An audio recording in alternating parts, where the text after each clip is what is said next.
Alright, let's start this BES video. God, I need some liquid courage nearby to handle this.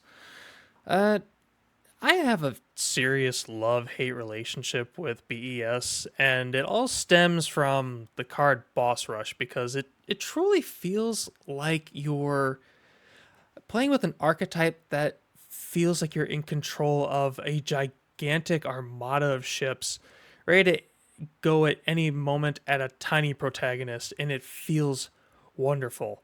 I love it so much. And the fact that every counter on these cards just represents a gigantic health bar. Well, you got through one, now get through four more, or something like that. But I think the greatest thing I do love about this archetype is that it is based off a video game made by Konami, a series called Gradius. I'm still not sure why they didn't make the Gradius ships, the the protagonist ships, an archetype of its own. It kind of just spinned off its own little small set of cards.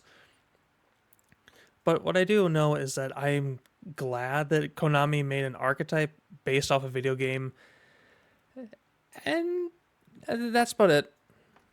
All right, no more Mr. Nice Guy. I hate Boss Rush with an unrelenting passion because I do not understand what Konami was thinking when they made Boss Rush. Literally, this card prevents you from normal summoning at all, and then the monsters that they made around the time that Boss Rush was out really make no sense, especially when you look at what could counter it. You know what? Let's put it in timeline fashion. So the first couple of BES cards came out within a 5-year window before they got support later down the line, which all started with Big Core in December 1st, 2004, then eventually became a BES monster in November 25th, 2006. Right after Big Core came out, Crystal Core came out in June 8th, 2005, which then came the first card that linked all of these terrible monsters together, which was Boss Rush, which came out in November 5th, 2005. Ugh. Um, then during this in the same pack, Tetrin came out, which actually is still used and has still viability in the deck, came up in the same pack. Shortly after that, about 3 months later, in February 18th, 2006, Covered Core came out, which, why do you need two tributes to come out? Konami. And then in March 3rd, 2009, Big Core Mark II came out, which felt like the card that was supposed to bring it all together. The fact that if you controlled no monsters, you could normal summon this card without tributing. But then they had to put when this card is special summon, place 3 counters on it. Why couldn't you said normal or special summon? That would have made it so better. So much better. Though honestly, I would have forgiven a lot of this card design at the beginning if they had put in 2 cards that were featured in the anime, Shield Recovery, which you can target one BES monster on the field, put 3 counters on that target, and Assault Core, which this card is also always treated as a BES card. If your opponent controls a monster, you can special summon this card from your hand, which you could have used for the tribute, which could have then start all this off. And if you're wondering why I'm mentioning anime cards, Konami was well aware of these 2 cards and put them in 3 tag duel games, and these are exclusive cards to Duel Links. Konami, I swear. So, why did I bring all these up in a timeline fashion? Let's go over what can counter them. So, as I said, Boss Rush came out in November 5th, 2005. I want you to remember that specific date because I'm going to show a few screenshots of the research I did. So, why would they think that they had to completely destroy the normal summon mechanic with this card? Oh, did they think that normal summoning was too strong for this deck, and then they had to, I don't know, nerf the card? Did they not think there was enough, I don't know, counters to it? Anything that could stop it? Well, that's why I'm starting to think that they gave this quote unquote archetype to an intern at that point because, oh boy, do I have a lot to say. Let's start with the first card that they came out that could counter it. D-Spell, which came out between the years of 2002 to 2004 5 times, and they were all in structure decks. Oh, you can destroy a face-up spell or spell card on the field? That's interesting.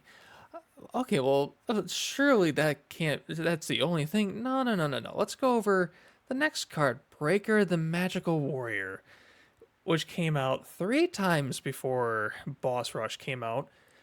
Oh wait, 2 URs and an SR? Oh, but what's that I see? Literally 2 months after after Boss Rush came out in a structure deck of all things.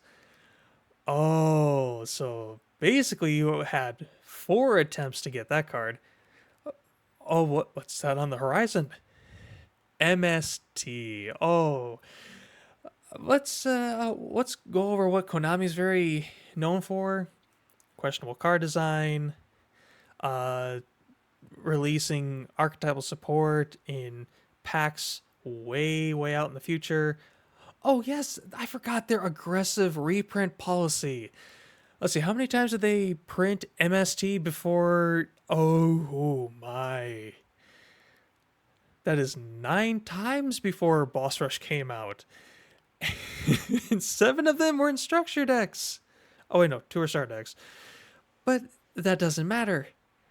That means people had access, easy access, to a quick effect pop on the field that could immediately destroy your entire game plan from the get-go. Oh, you know what? Let's add salt in the wound. B.E.S. Boss Rush was only printed twice, and I forgot to mention this earlier because I thought this would be funnier later down the line. Because it was the second time it was printed was in November 14th, 2007. How many more times did it get printed? Oh, look at all those glorious structure decks. Oh, MST, you are spoiling us. Oh my god, I swear they gave this archetype to an intern. Oh, let's go over the next couple of cards. Oy. And now we get in our magical time machine and travel 8 years into the future where Konami remembered BES actually exists. So they came out with 3 new support cards. Let's start with Big Core Mark III. All right, came out in May 5th, 2017. If your opponent controls a monster and you control no monsters, you can special summon this card from your hand in defense position. If this card is normal or special summon, place 3 counters on this card. Thank you, this is what the archetype needed. It cannot be destroyed by battle. At the end of the damage step, if this card battled, remove 1 counter from this card. If you cannot destroy it, you can banish this card from your graveyard, shuffle all BES monsters from your graveyard into the deck. Yes, that extends the longevity of this deck tenfold. Honestly, you could, if you were able to destroy everything your opponent has, this deck will win no matter what, but it cannot. In the same pack, we got the greatest spell card they could ever ask for. In the field spell, BEF Zelos. When this card is activated, you can add 1 Boss Rush from your deck to your hand. All BES monsters you control gain 500 attack and defense. Your opponent cannot target them with card effects, and they cannot be destroyed by your opponent's card effects. Once per turn, you can special summon 1 BES monster from your hand. If a BES monster is normal or special summoned to the field, place 1 counter on it. I am starting to think they fired the intern because this is everything they needed. This is everything they wanted. Get Boss Rush. Attack and defense boost. Protect him from card effects. Cannot be targeted by card effects. Special summoning. Adding counters. Oh no, if only they could just rip out the no summoning from Boss Rush and reprint it. It would be glorious. Yeah, I'll wait on that pipe dream eventually. And to finally round out it, all Blaster Cannon Core, which came out in July 27th, 2019.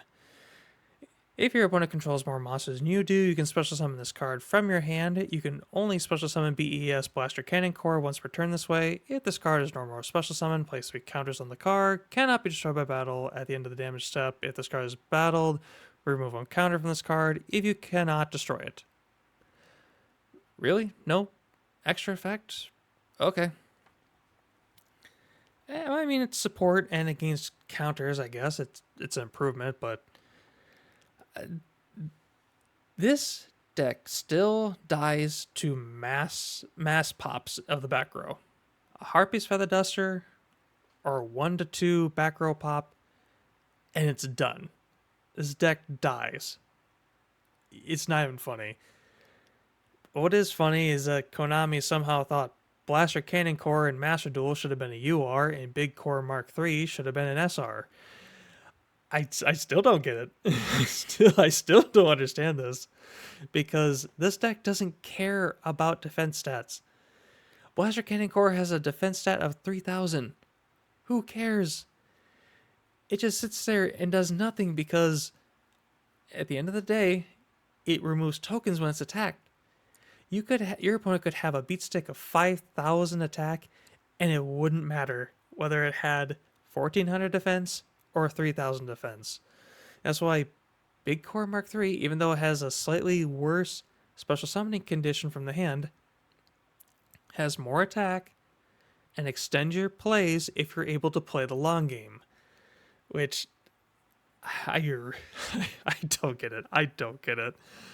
Maybe they didn't fire the intern. I could be wrong, but... Oh...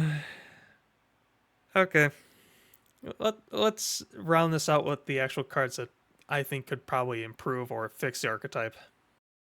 So, while I was doing research, I came across this character chart from Gradius, and my first thought was, we have so many ships to choose from the game that are big core monsters. Why is it taking so long for Konami to give us support for the archetype? I'm right here, Konami. Any answer would be perfectly fine. But if Konami did make these into actual monsters, I would suggest give them decent stats, make sure that they have the normal or special summon clause to get their counters, and honestly, I would give them a simple line of text like Tetron or Big Core Mark III, where it just has use a counter to activate an effect, say like returning a monster from the field to the hand, or maybe an effect in the graveyard that says, hey, add 1 Boss Rush or BEF Zelos from your graveyard or banish back to your hand. Simple as that. Though I also tried to think of extra deck monsters, I couldn't think of any Xyz monsters. Well, I couldn't think of mechanics that would work with it. But for a Link monster, I think I might have something here. So let's use, I don't know, Genocide Core as an example. We'll probably make it like a Link 3, maybe like 3,000 attack. So what the card would do is that it would take the counters from the BES monsters it uses material, and it would put it on the Link monster. Any BES monsters this card points to would gain 100 attack for each counter, and you can transfer the counters that are on this monster to BES monsters it points to, and we could even do the vice versa, as the counters could also be transferred to the Link monster. And of course, it has to have the cannot be destroyed by battle, and at the end of the damage step, if this card battled, remove 1 counter from this card if you cannot destroy it. So basically just have, well, I mean, it's Genocide Core. It's never going to die. It's going to just keep coming. So it works for me. But we also don't want too many counters on the field, and we probably want to put them to good use. So let's make a continuous spell card to round it out. We'll call it Boss Support or Boss Backup. Must have at least 1 BES monster on your side of the field to activate this card's effects. Once per turn, you can use counters on your monsters to activate one of the following effects. Remove one counter, destroy one spell or trap card on the field. Remove one counter, increase the attack of all BES monsters on your side of the field by 300 until the end of the turn. Remove two counters, add a spell card from your graveyard or bench that mentions BES in its card text to your hand. Remove two counters, draw one card. Remove three counters, special summon one BES monster from your graveyard or bench to the field. Remove three counters, return one card on your opponent's side of the field back to their hand. And I think that about rounds it out. Thanks for sticking to the end of my rant slash fixing this archetype. Sorry if I sound like I might be getting a little hoarse. I can't tell. I was yelling at my dogs and constant recordings of me ranting and laughing my rear end off as it feels like my voice is about to give out. But what I also didn't mention at the end is that I feel like the Morganite cards might do this deck so many favors, it's ridiculous. Though, if you have any suggestions about what you think BES should be able to do, comment down below, and let's all have a wonderful discussion about the future of Yu-Gi-Oh! And how badly Konami screwed this archetype up in the beginning. And I will see you in the next one, and I think the next video I'll do is about archetypes for beginners. See you later.